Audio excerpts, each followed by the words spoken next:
In the heart of a forgotten forest, there stood a lonely oak tree.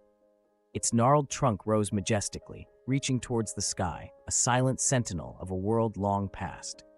Once, its branches had danced with the wind, casting dappled shadows on the forest floor below. Birds had nested in its sheltering boughs, and animals had sought refuge beneath its sturdy limbs. But now there was only silence. The oak tree stood apart from the rest of the forest, a solitary figure in a sea of green. The other trees whispered among themselves, their leaves rustling in the breeze as they traded tales of days gone by. But the oak remained silent, its branches heavy with the weight of solitude. Seasons passed in a blur of color and change.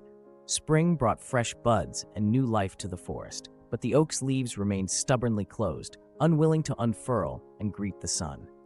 Summer's warmth bathed the world in golden light, but the oak tree stood in shadow, its roots anchored in a soil that seemed to grow colder with each passing day.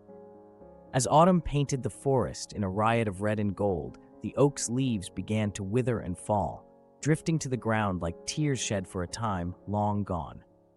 The animals that once sought shelter beneath its branches now passed by without a second glance, their laughter ringing in the distance like a mocking echo.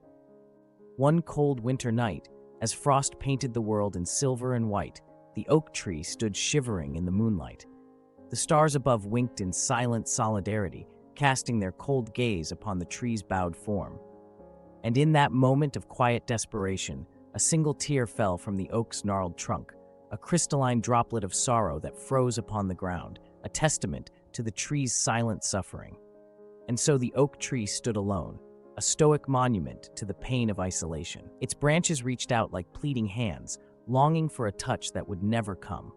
And as the world moved on around it, the oak tree stood rooted in place, a silent witness to the ephemeral nature of all things.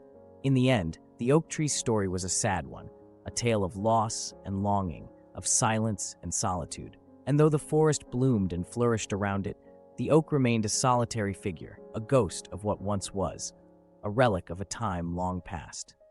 In the silence of solitude, even the mightiest oak tree can weep crystalline tears of longing, a silent symphony of sorrow echoing through the forest of forgotten dreams.